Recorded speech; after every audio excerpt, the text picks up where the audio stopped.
glittering port of Marseilles, aboard the luxurious SS Étoile, a glamorous charity gala turns deadly when a wealthy wine merchant is found stabbed. A cryptic note reading vengeance by his side. Enter Miss Jane Marple, a sharp-eyed spinster from a quiet English village, whose knack for unravelling secrets is about to be tested. As a second body surfaces, counterfeit schemes unravel, and a gunshot echoes through the ship's grand salon. Marple uncovers a web of greed, betrayal, and hidden identities. With suspects ranging from an opera singer with a shadowed past to a cunning journalist and a mysterious American, can she expose the mastermind before the ship docks? Or will the killer strike again? Dive into the death ship of Marseille, a thrilling mystery where every clue counts and no one is what they seem. Chapter 1. The Invitation to Marseille. In the quiet village of Highbury, where the hedgerows bloomed with late summer roses and the church clock ticked with unhurried precision, Miss Jane Marple sat in her small undisdust sunlit parlour. Her nimble fingers worked a pair of knitting needles, coaxing a delicate pink shawl into existence. The morning was still, save for the distant hum of bees and the occasional clatter of a cart on the cobbled lane outside. It was the sort of morning that Highbury cherished, peaceful, predictable, and utterly unremarkable. Yet, as Miss Marple often observed, the most ordinary settings could conceal the most extraordinary secrets. The postman's knock broke her reverie. Among the usual letters, a note from her nephew Raymond, a parish newsletter, was an envelope of fine cream paper, its French postmark catching her eye. It was from Lady Beatrice Harrow, an old-school friend who had married well, and now lived in a villa overlooking the sparkling harbour of Marseille. Miss Marple slit the envelope with a silver letter opener, her curiosity piqued. Beatrice's handwriting, bold and looping, spilled across the page with infectious enthusiasm. She invited Miss Marple to join her for a brief voyage aboard the SS Étoile, a grand steamship hosting a charity gala to benefit a children's hospital. "Jane, you simply must come," Beatrice wrote. "The sea air will invigorate you, and the company will be most diverting. A mix of old money and new ambitions. Besides, I long for your sensible company amidst all this glamour." Miss Marple paused, her needles still. A sea voyage was a departure from her routine of village gossip and garden teas, but the prospect stirred a faint thrill. Highbury, for all its charms, could feel small, and Beatrice's letter promised a glimpse into a wider world. She penned a reply, accepting with her characteristic restraint, and began preparations. Her wardrobe, practical and unadorned, yielded a few tweed suits, a sturdy hat, and one evening gown of soft grey silk, modest yet elegant. By week's end, she was aboard a train to Dover, then a steamer to Calais, and finally a rattling carriage to Marseille. The port of Marseille was a revelation. Fishing boats bobbed alongside sleek yachts, their masts swaying in the salty breeze. Market stalls spilled over with olives, lavender, and glistening fish, while sailors shouted in a medley of tongues. The SS Étoile loomed over the quay, its white hull gleaming under the Mediterranean sun, brass fittings polished to a mirror shine. Passengers thronged the gangway, their voices a tapestry of accents, French, English, Italian, and something transatlantic. Miss Marple, clutching her carpet bag, ascended with care, her sharp eyes noting the crowd. A portly lord in a straw boater, a woman with coal-lined eyes and a fur stole despite the heat, a lean man with a notebook, and a restless gaze. Lady Beatrice awaited her on deck, resplendent in a peach-coloured dress, her laughter as bright as the gulls overhead. "Jane, you haven't changed a bit," she exclaimed, embracing her friend. "Still the same dear soul, though I wager you've unravelled a dozen village intrigues since we last met." Miss Marple smiled, deflecting with a comment on the ship's splendour, but she sensed a tremor in Beatrice's gaiety. Her friend's eyes darted to the crowd, as if searching for someone, or something. The SS Étoile was a floating palace, its decks lined with teak, its salons adorned with crystal chandeliers. Beatrice guided Miss Marple to her cabin, a compact but comfortable space with a porthole view of the azure sea. As they sipped tea, Beatrice chattered about the gala's guests. Monsieur Félix Durand, a wine merchant with a fortune and a temper. Madame Clara Beaumont, a retired opera singer whose voice still commanded attention. Mr. Paul Renard, a journalist with a nose for scandal. And Mr. Harold Vance, an American businessman whose wealth was as mysterious as his manners.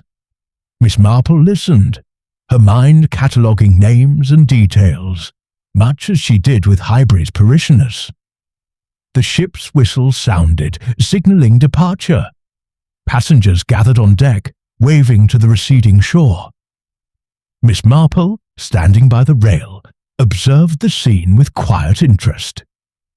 Durant, a stout man with a florid face, argued loudly with a steward over a misplaced trunk. Clara Beaumont, her auburn hair catching the light, stood aloof, her expression unreadable. Renard scribbled in his notebook, his eyes flitting from face to face. Vance, tall and angular, leaned against a pillar, his smile thin and unconvincing. Then a scream shattered the festive air. A deckhand, pale and trembling, emerged from below, his hands stained red. "Monsieur Durand," he stammered. "He's dead. In his cabin. A knife." Gasps rippled through the crowd. Beatrice clutched Miss Marple's arm, her face ashen. The captain, a broad-shouldered man named Dubois, appeared, his voice barking orders to secure the scene. Miss Marple, her heart steady despite the shock, felt the familiar stir of curiosity. The SS Étoile, it seemed, was no ordinary ship, and this voyage would be anything but ordinary. Chapter 2. The Scene of the Crime. The SS Étoile, anchored just beyond the Marseilles harbour, seemed to hold its breath under the weight of tragedy. The Mediterranean sun, so cheerful at dawn, now cast long shadows across the polished decks, where passengers, confined by Captain Dubois' stern decree, whispered in hushed knots or retreated to their cabins. The festive hum of the morning had dissolved into a tense silence, broken only by the creak of the ship's timbers and the distant cry of gulls. Miss Jane Marple, seated in her modest cabin, folded her knitting with deliberate care, her mind already sifting through the fragments of the morning's grim discovery. Félix Durand's murder was no mere outburst of passion. The precision of it, the audacity, suggested a purpose as sharp as the blade that ended his life. She resolved to see the scene for herself, knowing that the smallest detail, a misplaced thread, a smudged fingerprint, could unravel the tightest knot of deceit. Lady Beatrice Harrow, her face pale beneath her powdered cheeks, proved an invaluable ally. With a mixture of charm and insistence, she persuaded the captain's steward to allow Miss Marple a brief visit to the infirmary, where Dr. Adrien Moreau, the ship's physician, was compiling his report. Beatrice's name carried weight, her late husband's connections still lingering in Marseille's elite circles, and the steward relented. escorting Miss Marple through the ship's labyrinthine corridors. The infirmary was a stark contrast to the Etoule's opulence. A small white-tiled room with a single porthole, its air heavy with antiseptic and the faint tang of salt. Dr. Moreau, a lean man with greying temples and a nervous habit of adjusting his spectacles, greeted her with a mix of curiosity and caution. "Mademoiselle Marple," he said, his French accent clipped. "Lady Harrow speaks highly of your discretion, but this is a matter for the police, no?" His eyes flickered to the door, as if expecting an interruption. Miss Marple smiled, her demeanour as gentle as a village spinster inquiring about a neighbour's roses. "Oh, quite so, Doctor. But while we wait for the authorities, a few details might clarify things. The wound, for instance. What can you tell me?" Her tone was mild, but her eyes, sharp as cut glass, missed nothing. Moreau hesitated, then relented. "Monsieur Durant was killed by a single thrust to the chest," he said, gesturing to an imaginary point on his own sternum. "A thin blade, likely a stiletto, pierced the heart directly. Death was instantaneous. The precision suggests experience." He paused, his fingers tightening on his pen. "No signs of a struggle, which is curious. The cabin was orderly, save for the blood." Miss Marple nodded, her mind conjuring the image of a killer who struck swiftly, without hesitation. "And the time of death?" she asked, her voice soft as a whisper.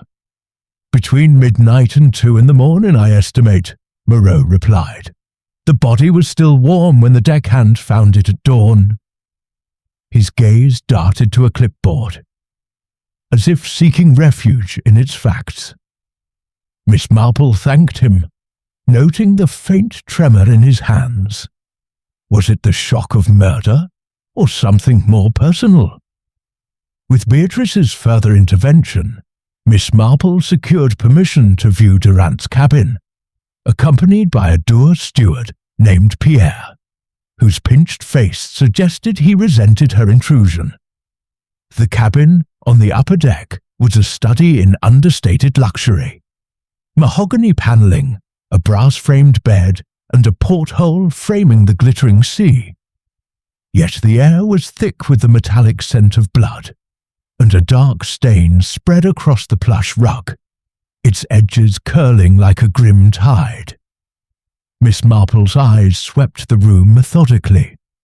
A crystal wineglass lay shattered on the floor, its contents, a deep burgundy, spilled in a fan-shaped arc.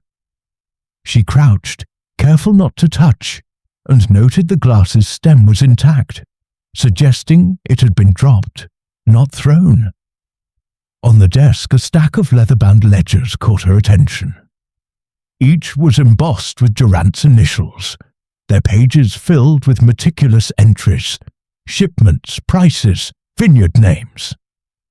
But one ledger was open, a page torn out, its ragged edge stark against the neat rows. Miss Marple's fingers itched to investigate further, but Pierre's watchful gaze held her back. Instead, she turned to the bed, where a velvet cushion lay slightly askew. Beneath it, half hidden, was a scrap of paper. With a deft movement, disguised as adjusting her shawl, she palmed it. Later, in the privacy of her cabin, she would read its single jagged word, vengeance, scrawled in ink that seemed to tremble with fury. Back in the ship's lounge, where passengers were now permitted under the watchful eyes of the crew, Miss Marple settled into a wicker chair, her knitting a perfect cover for observation. The room buzzed with speculation, and suspicion had coalesced around Clara Beaumont, the opera singer. A steward had reported seeing her argue with Durant the previous evening, her voice rising over the clink of dinner plates. Clara, seated near a grand piano, her auburn hair gleaming under the chandelier, twisted a lace handkerchief in her hands. When Captain Dubois questioned her, she dismissed the argument as trivial. A misunderstanding over a sapphire brooch she claimed Durant had borrowed and failed to return. It was nothing, she said, her voice smooth but her eyes avoiding his. Miss Marple, clicking her needles, noted the faint flush on Clara's cheeks. A brooch, she thought, was rarely just a brooch. Paul Renard, the journalist, lounged against a pillar, his notebook a constant companion. Overhearing a cluster of passengers, Miss Marple caught his murmured comment to a young heiress. Durant was no saint. His wine business was a front for shadier dealings, counterfeit labels, watered-down vintages. He had enemies from Bordeaux to Boston. His tone was casual, but his eyes darting across the room betrayed a hunter's focus. Miss Marple wondered if his exposé was merely professional ambition or something more personal. His knowledge of Durant's affairs was too precise to be casual gossip. Harold Vance, the American businessman, intrigued her most. He sat alone at a corner table, his tailored suit pristine, his face a mask of cool detachment. When a steward offered him tea, he waved it away with a gesture that was almost imperious, his eyes scanning the room like a hawk circling prey. Miss Marple, who had seen such calculated aloofness in Highbury's less savoury visitors, sensed Vance was no mere observer. Beatrice, joining her friend, whispered that Vance had dined with Durant the previous night, their conversation marked by low tones and sharp glances. I couldn't hear much, Beatrice admitted, but it was no friendly chat. As the sun dipped below the horizon, casting the lounge in a golden glow, Miss Marple reflected on the clues. The knife's precision suggested skill, perhaps a professional's hand. The torn ledger hinted at secrets Durant had guarded or exploited. The word vengeance pointed to a personal grudge, yet Renard's talk of counterfeit wine suggested a broader conspiracy. In Highbury, Miss Marple had unravelled mysteries with less, a pilfered silver spoon, a cryptic note in a hymn book, but the SS Étoile was a world unto itself, its players cloaked in wealth and deception. She tucked her knitting away, her mind already tracing the threads of motive and opportunity. The French police would arrive soon, but Miss Marple knew that truth, like a rare vintage, required careful handling to reveal its full bouquet. Chapter 3. Shadows on the Deck. The Mediterranean night enveloped the SS Étoile, its anchored hull swaying gently against the tide. The stars above glittered like scattered diamonds, but the ship's atmosphere was far from serene. Felix Durant's murder had cast a pall over the passengers, their earlier gaiety replaced by suspicion and sidelong glances. Miss Jane Marple, wrapped in her woolen shawl against the sea breeze, took a late stroll on the upper deck, her steps slow and deliberate. In Highbury, she had often found that the quiet hours revealed what daylight concealed, and she sensed the ship held secrets that whispered in the dark. The deck was nearly deserted, save for a few crew members coiling ropes and a solitary passenger smoking a cigar, its ember glowing like a tiny beacon. Miss Marple paused by the railing, her eyes adjusting to the dimness. The rhythmic slap of waves against the hull was soothing, but her ears caught a different sound. Low voices, urgent and guarded, drifting from behind a lifeboat. She edged closer, her soft-soled shoes silent on the teak. Two crewmen, their faces shadowed, spoke in rapid French. Durant fouled the deal, one muttered. The delivery was short, and now we're stuck here. The other hissed a reply. Keep your voice down. If the captain finds out, we're done for. Their words trailed off as they moved away, unaware of the slight figure listening in the gloom. Miss Marple's mind turned over their words. A delivery gone awry, linked to Durant. Perhaps the key to his death lay not in personal vendettas, but in business gone sour. She filed the snippet away, her thoughts returning to the torn ledger and the word vengeance scrawled in haste. As she made her way back to her cabin, the ship's corridors felt narrower, the shadows deeper. She locked her door, not out of fear but habit, and sat by the porthole, her knitting idle in her lap. The crew's secrecy suggested a conspiracy, and she wondered how far it reached.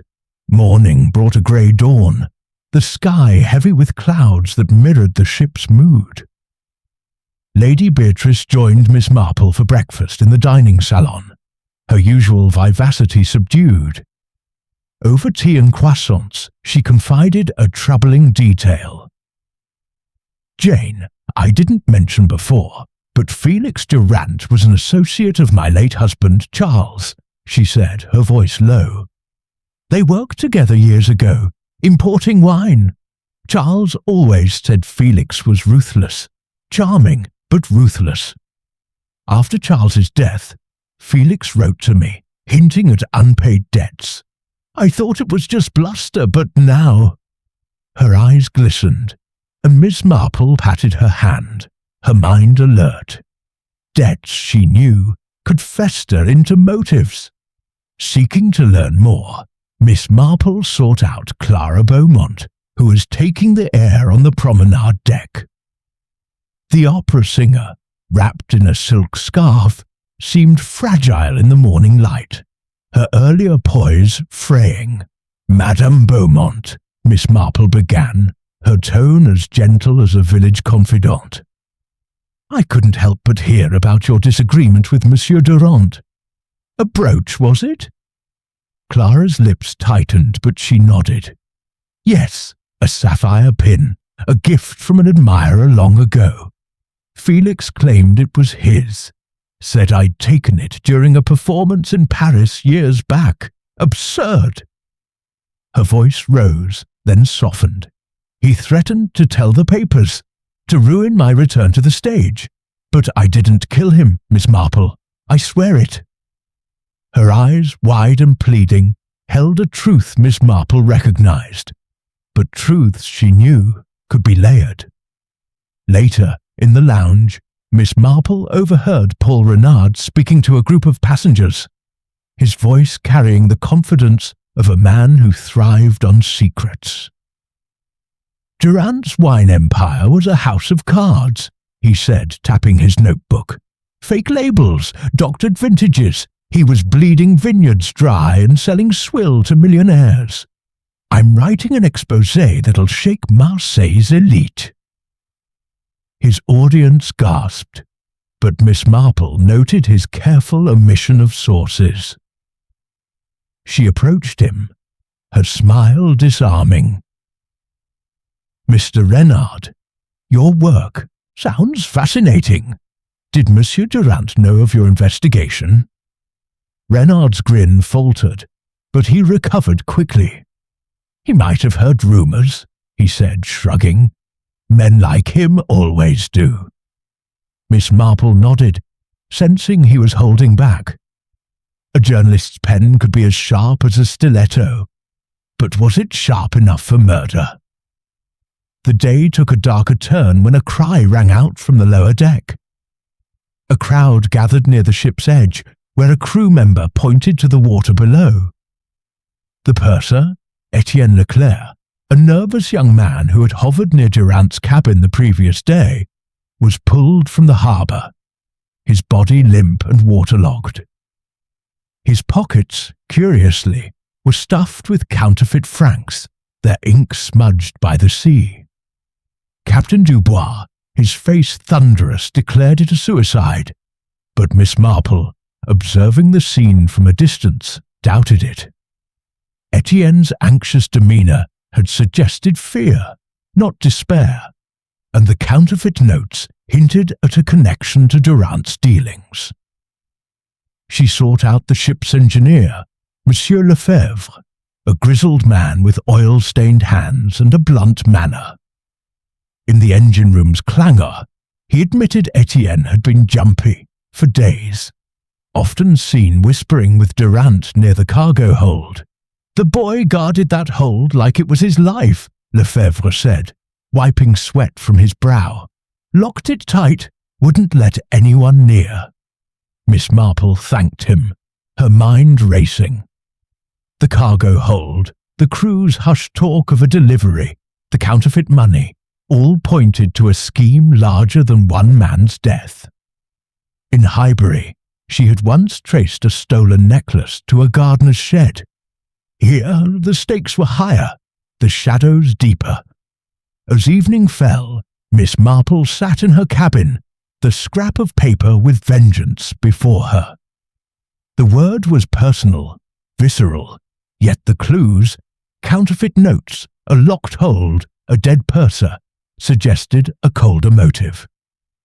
She thought of Highbury's petty feuds, how they mirrored the grander passions aboard this ship.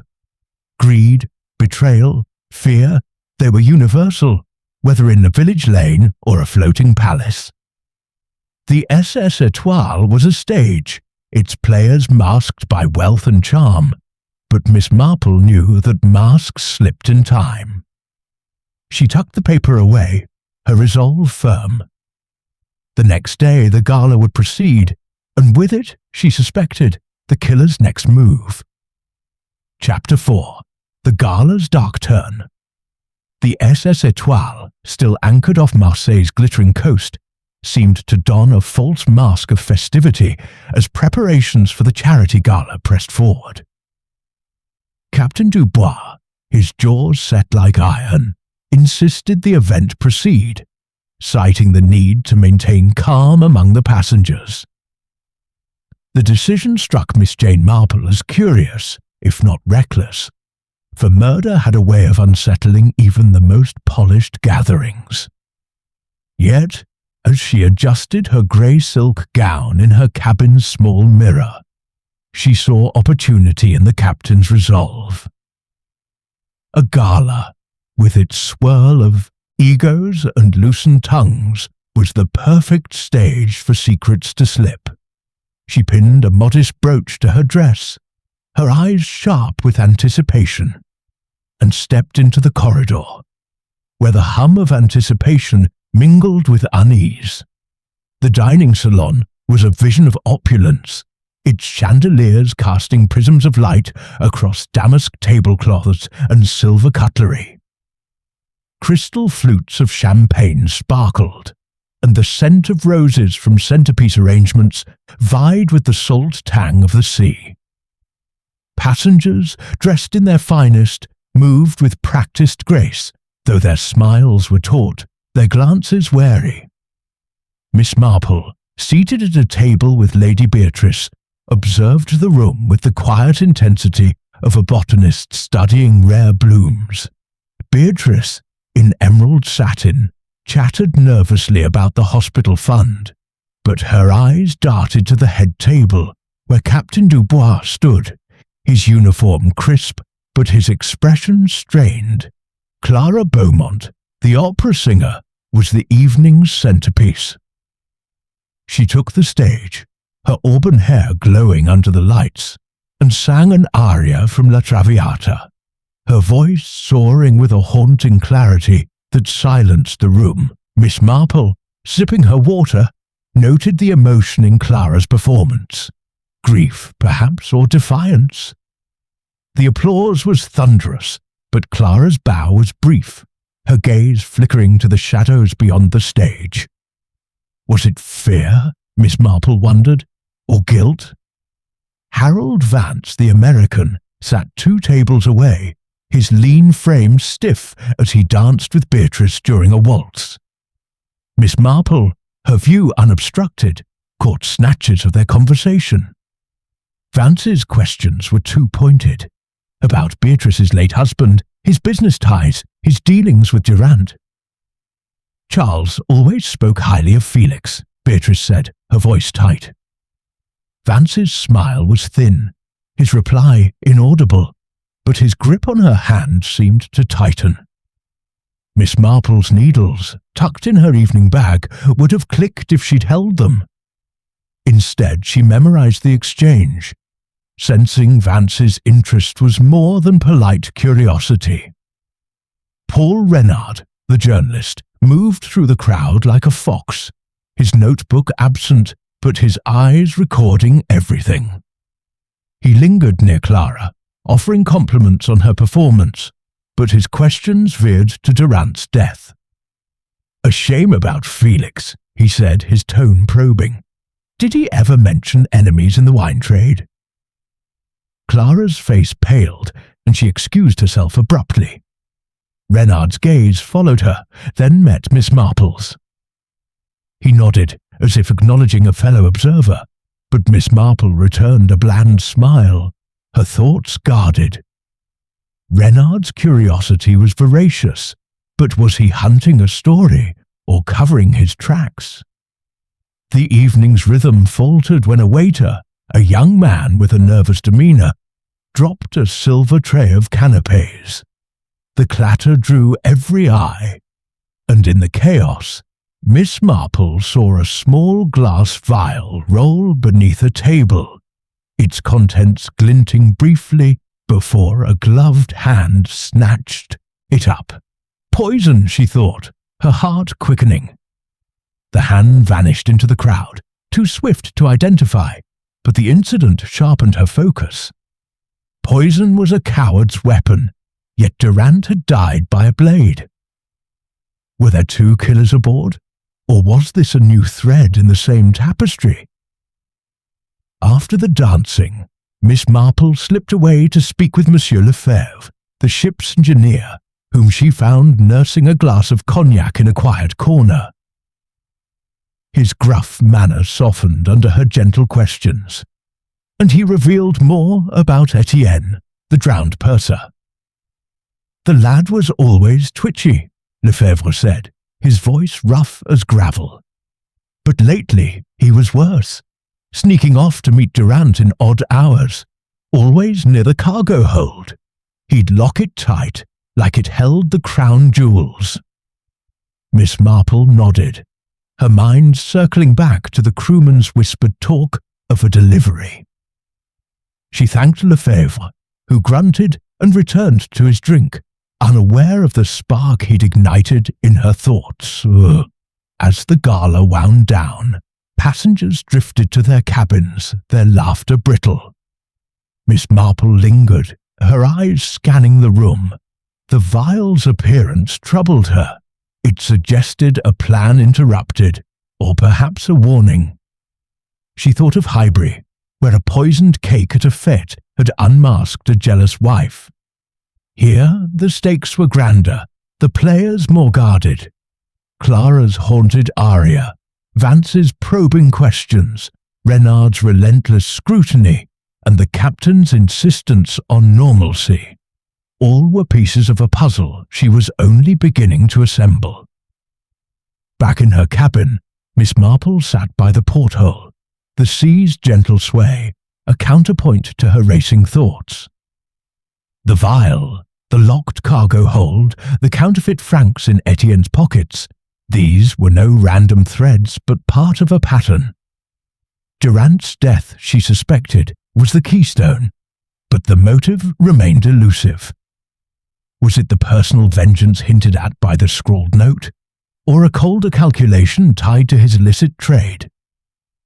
She recalled a Highbury grocer who cheated his scales, undone by a single ledger entry. The SS Étoile was a larger stage, but human nature, she knew, played the same roles. As she prepared for bed, her shawl folded neatly, she felt the weight of the next day's promise. The gala had revealed much, but the killer, she sensed, was still waiting in the wings. Chapter 5. The Missing Ledger. The morning after the gala dawned with a mist that clung to the SS Étoile like a shroud, softening the Marseilles coastline to a hazy silhouette.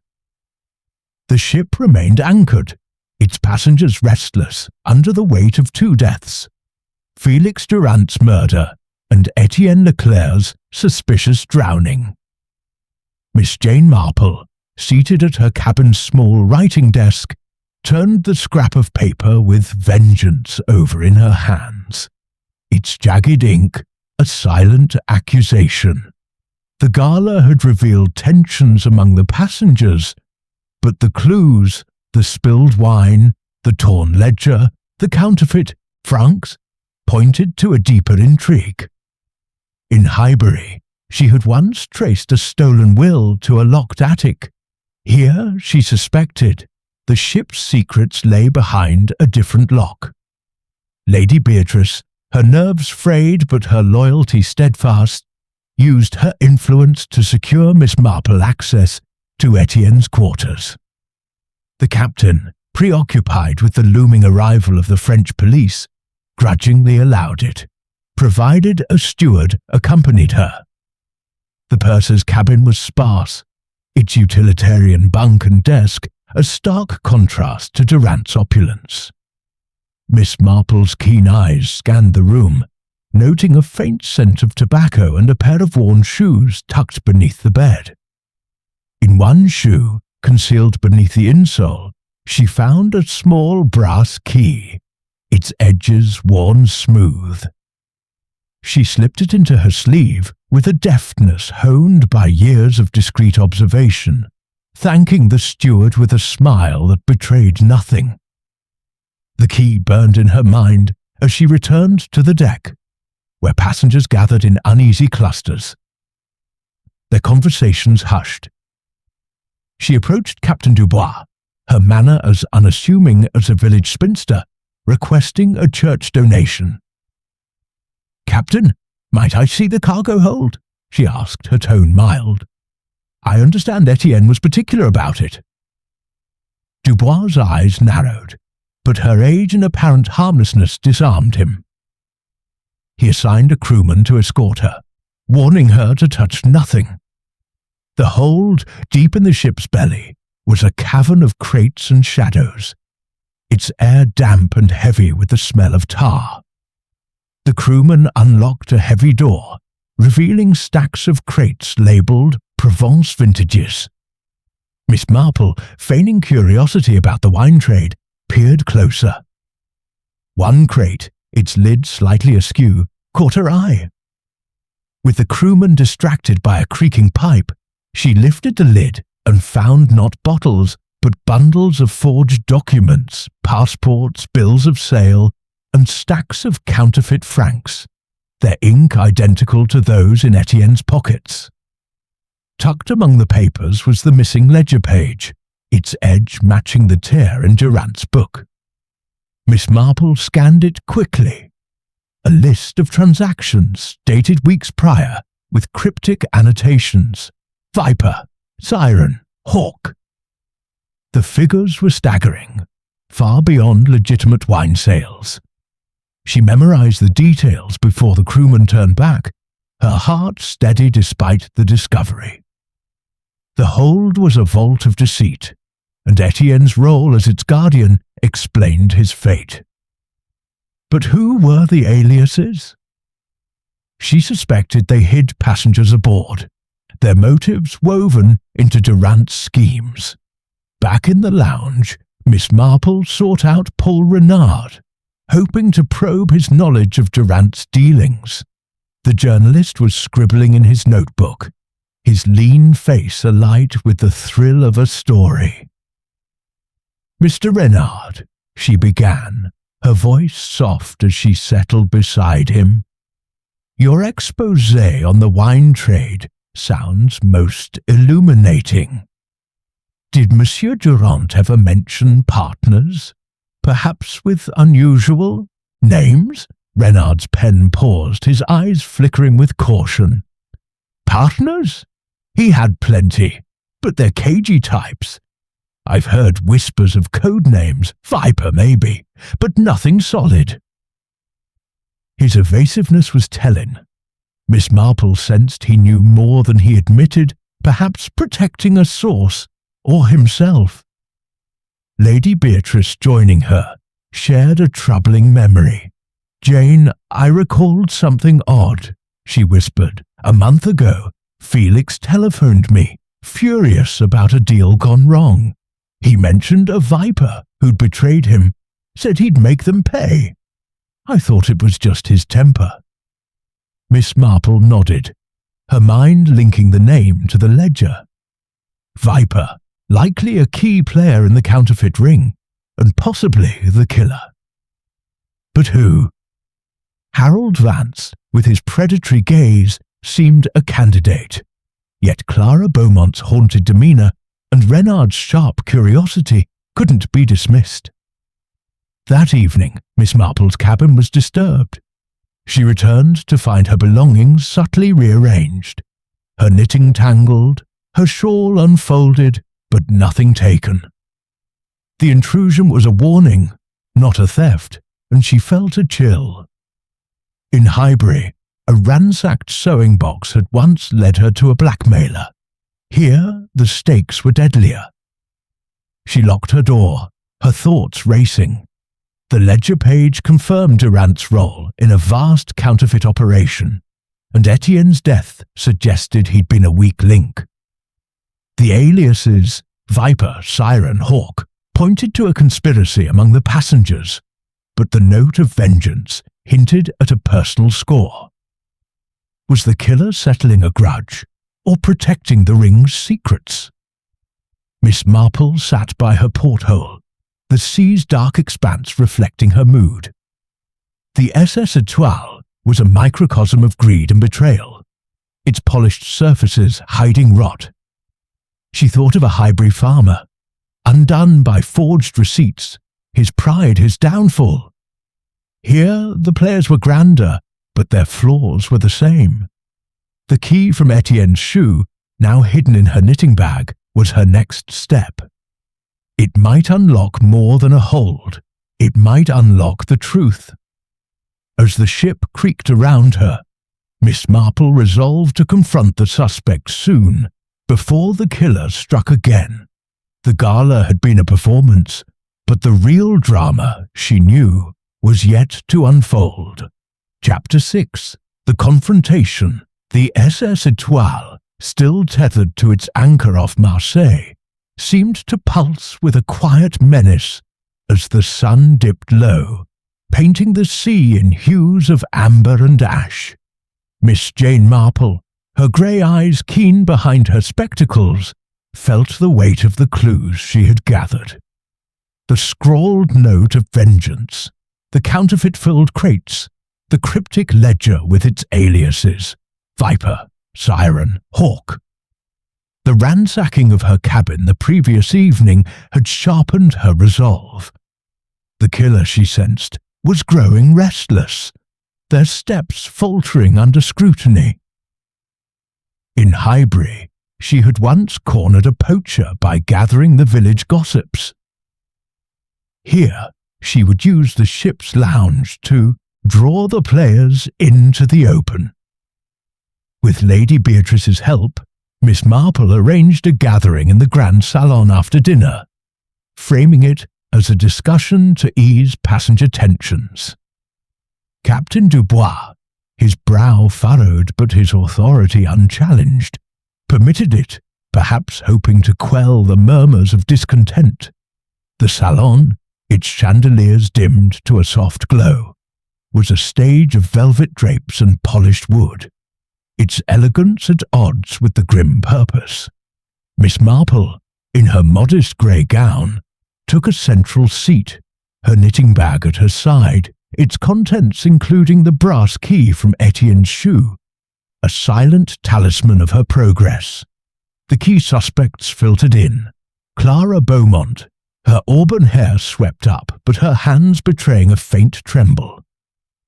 Paul Renard, his notebook tucked away but his eyes sharp as ever. Harold Vance, his lean frame taut, his smile a thin veneer, and Beatrice, her loyalty to Miss Marple anchoring her despite her unease.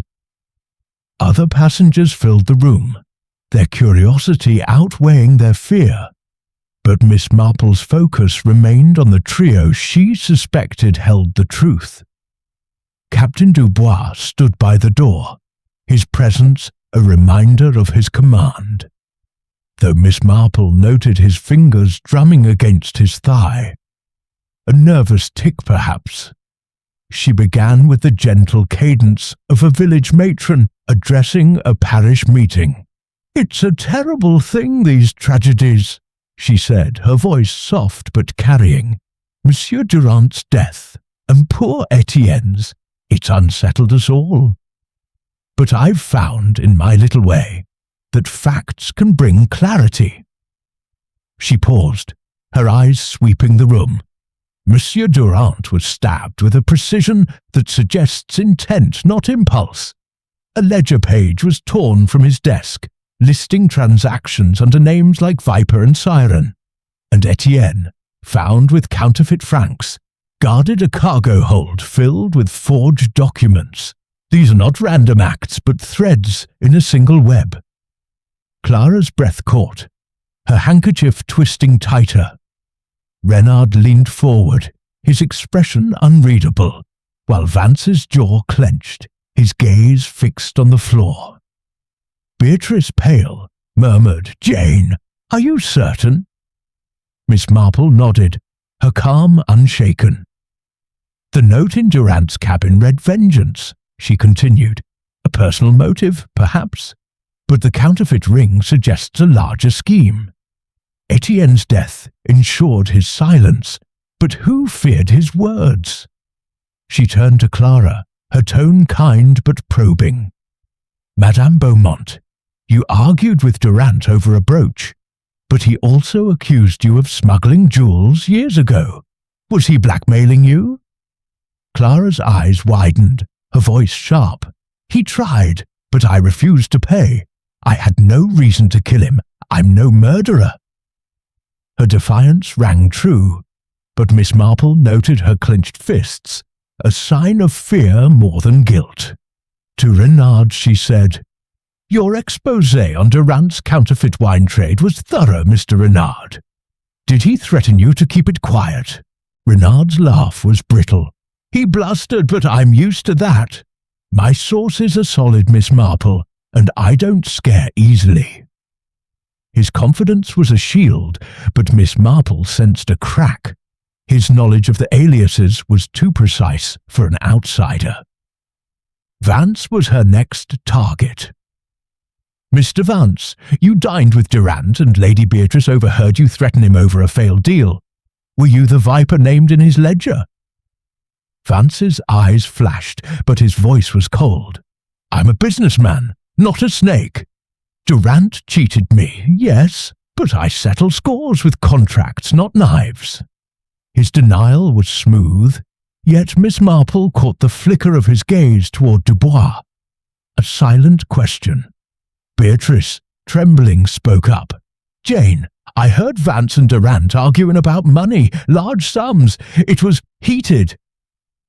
Before Miss Marple could press further, a gunshot shattered the salon's tension. Vance staggered, clutching his shoulder, blood seeping through his fingers. Screams erupted as passengers ducked, and a shadowy figure, a crewman, his face obscured, fled through a side door. Dubois barked orders, and stewards rushed to aid Vance, who gasped but remained conscious. Miss Marple, her heart steady, noted the chaos. Clara's frozen stare, Renard's quick scan of the room, Dubois' flushed face as he pursued the shooter. The shot, she realized, was no accident but a distraction, meant to derail her inquiry. In Highbury, a thrown stone had once broken a tense village meeting, hiding a thief's escape. Here, the stakes were bloodier. As stewards restored order, Miss Marple slipped to Vance's side, ostensibly to offer comfort. "Mr. Vance," she murmured, "who is the Viper?" His eyes, clouded with pain, met hers. "Not me," he whispered. "Ask the captain." His words, faint but deliberate, sent a chill through her. The salon emptied, passengers retreating to their cabins, but Miss Marple lingered, her mind racing. The gunshot confirmed the killer's desperation, and Vance's words pointed to Dubois. Was the captain part of the ring, or its master? The aliases, the cargo hold, the note, all circled a truth she was closing in on. She thought of a Highbury baker, undone by a single crumb of evidence. The SS Étoile was a grander stage, but its secrets, she knew, would yield to patience. As she returned to her cabin, the key in her knitting bag felt heavier, a promise of answers yet to come. Chapter 7. The Truth Unravelled. The SS. Étoile stirred to life as dawn broke over Marseilles, its anchor chains rattling as the ship prepared to dock. The French police, their uniforms crisp and their faces stern, swarmed aboard, their presence a stark contrast to the ship's fading glamour. The gunshot in the salon the previous evening had heightened the passengers' fear, and Harold Vance, now bandaged and pale, rested under the doctor's care. Miss Jane Marple, seated in her cabin with her knitting untouched, turned over the night's events. Vance's whispered words, "Ask the captain," echoed in her mind, a thread she could not ignore. In Highbury, a whispered rumour had once led her to a pilfered church fund. Here, the stakes were far graver, but the principle was the same. Truth hid in the smallest cracks. The morning brought a flurry of activity. Police officers questioned passengers, their notebooks filling with contradictory accounts. Miss Marple, her grey shawl draped over her shoulders, moved quietly among them, her unassuming air allowing her to eavesdrop unnoticed.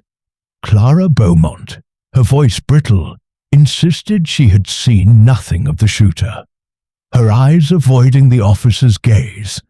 Paul Renard, ever the journalist, offered theories about a disgruntled crewman, but his glibness rang hollow. Lady Beatrice, pale and anxious, clung to Miss Marple's arm, whispering, "Jane, this ship feels cursed. How do you stay so calm?"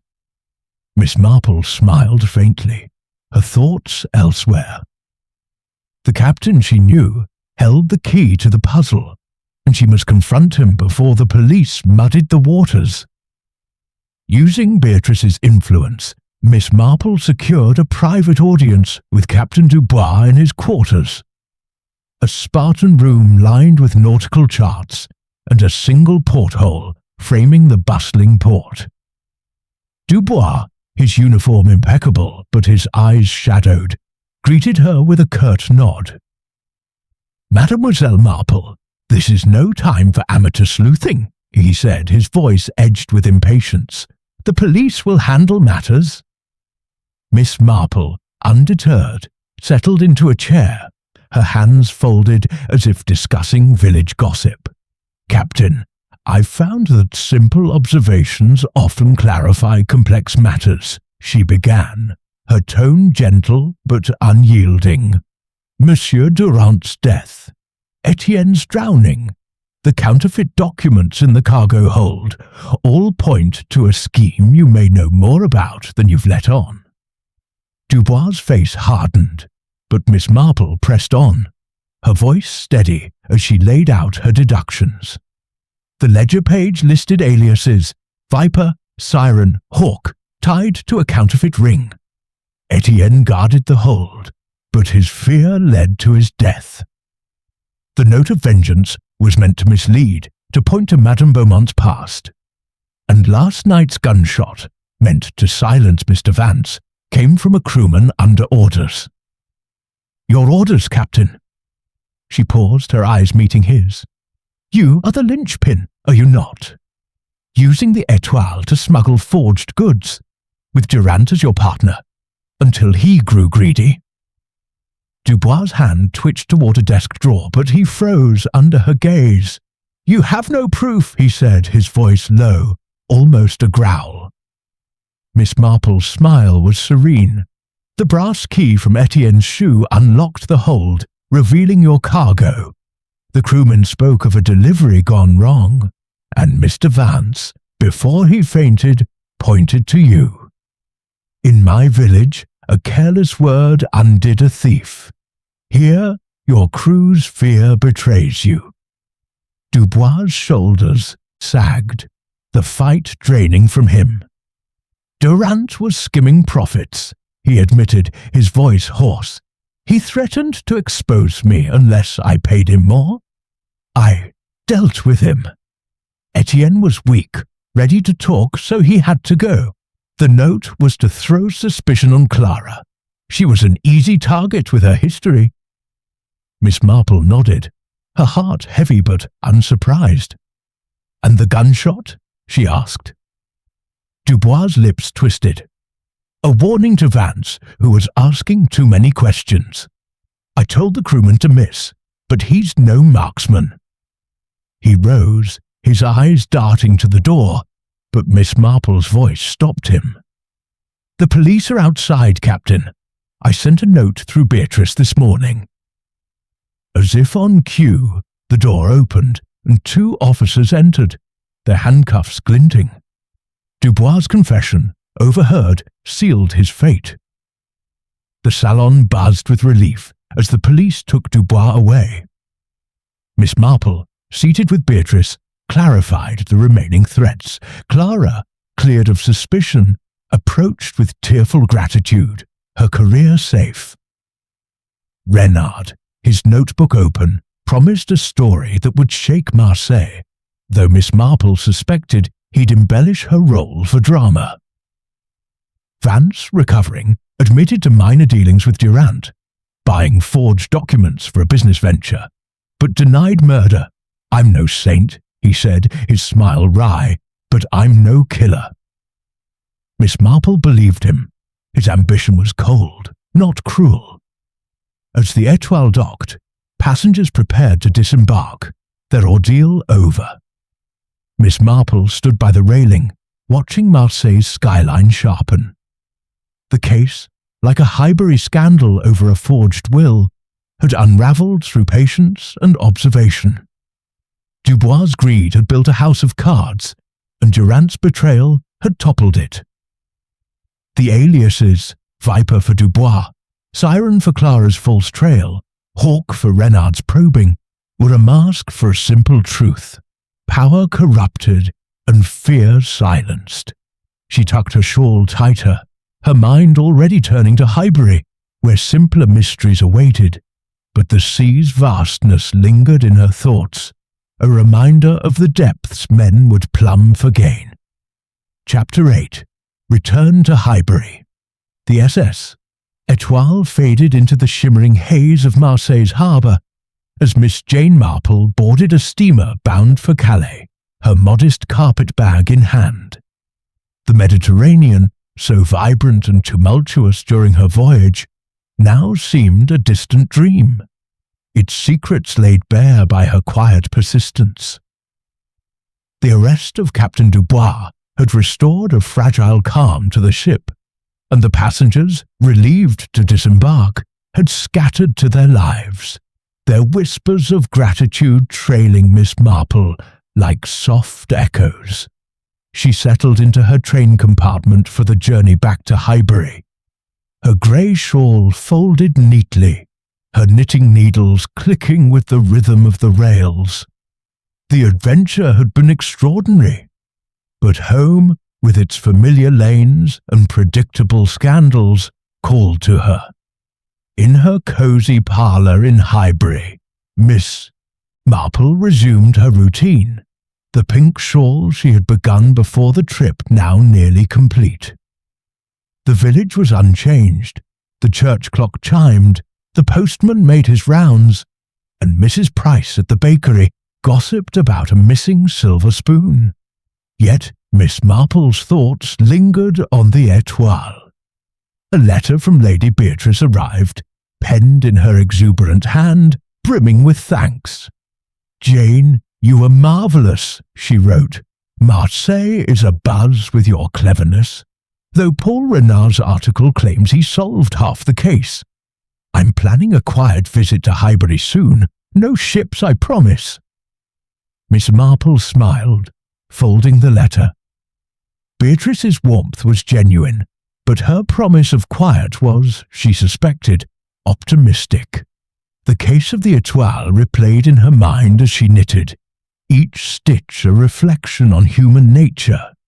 Captain Dubois' downfall, like that of a Highbury grocer who'd once doctored his accounts, was rooted in greed, a hunger for control that blinded him to his own unravelling. Felix Durant's betrayal, skimming profits from their illicit trade, had sparked the fatal chain, a knife to silence him, a drowning to bury Etienne's fear, a gunshot to warn Vance. The aliases, Viper for Dubois' cunning, Siren for Clara's scapegoated past, Hawk for Renard's sharp-eyed ambition, were a masquerade, but Miss Marple had seen through them, as she had a Highbury maid's lies about a stolen brooch. Clara Beaumont, now free to resume her career, had sent a brief note, promising a performance in London if Miss Marple ever visited. Her innocence, though shadowed by a murky past, had been clear to Miss Marple's discerning eye. Paul Renard's exposé, published in a Marseille paper, painted the affair with dramatic flourishes, but Miss Marple forgave his embellishments. Journalists like Highbury's gossips thrived on colour. Harold Vance, recovering in a Marseille hospital, had vanished from the headlines. His minor role in the counterfeit ring overshadowed by Dubois' confession. Miss Marple suspected he'd returned to America, his ambitions chastened but not extinguished. As she sipped tea by her window, watching the village green where children played, Miss Marple reflected on the universality of motive. Greed, fear, vengeance. These were no strangers to Highbury, where a farmer's feud or a jilted lover's spite could mirror the grandest crimes. The Étoile had been a floating stage, its players draped in wealth, but their flaws were as common as those in her village. She thought of a Highbury vicar, undone by a forged letter. Dubois' cargo hold, stuffed with counterfeit dreams, was no different. Her needles paused as she considered the brass key, now tucked in a drawer, a memento of a case solved by listening, watching, and trusting the patterns of human frailty. The parish meeting loomed, promising fresh intrigues. A dispute over the church fate's funds, perhaps, or a whispered affair at the post office. Miss Marple rose, setting her knitting aside, her heart light. The Étoile had tested her, but Highbury, with its quiet dramas, was her true stage. She glanced at Beatrice's letter, smiling at the thought of her friend's visit. The world beyond was vast and tangled, but here, in the orderly lanes of Highbury, Miss Marple knew every shadow held a story, and she was ready for the next.